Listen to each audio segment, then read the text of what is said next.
Prácticamente todos os lugares ou aldeas do Allo foron edificadas, foron creadas a partir de 1609, cando os señores do Allo, véndose fortes económicamente, por unha parte construíron o Torreón Sur, a máis o corpo central das súas torres, que hoxe en día está considerado o primeiro pazo de Galicia, e tamén unha serie de lugares para os seus colonos, aqueles colonos do seu feudo que cultivaban as terras e lle pagaban as rendas.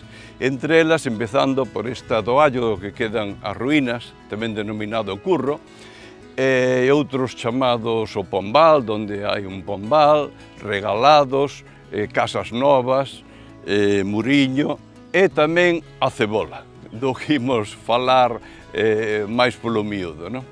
Eses lugares, polo tanto, pois foron creados entre 1669 e 1750. Os señores sí que construíron as casas, pero quen lles dou nome foi o pobo, foi a veciñanza, porque son todos nomes transparentes.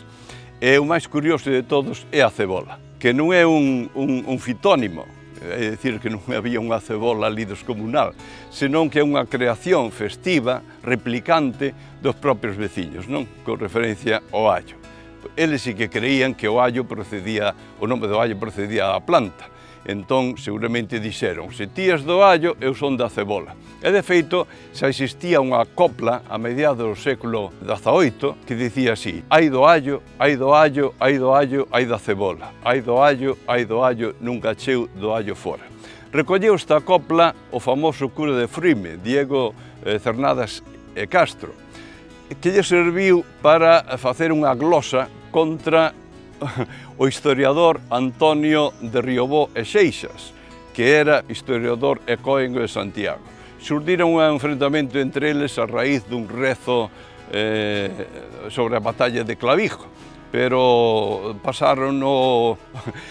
enfrentáronse cunha tirapuxa que se fixo famosa na época, e o cura de Fruime, a partir desta copla, fíxolle unha glosa que empeza así: meu Antón, no que parolas en copras mal cociñadas, facendo mil enversadas, mezclas allos con cebolas.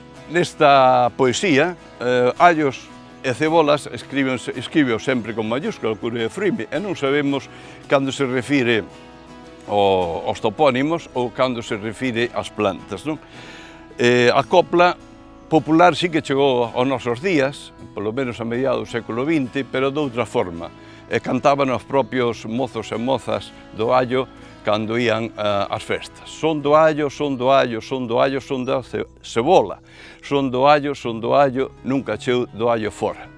Por lo tanto, podemos concluir en que estes dous topónimos, o Allo e a cebola, non son fitotopónimos, é dicir, que non proceden de nomes de plantas como aparentan, senón que o allo procede da xeografía da zona, e a cebola é un topónimo replicante do allo, que é creado polo pobo, non?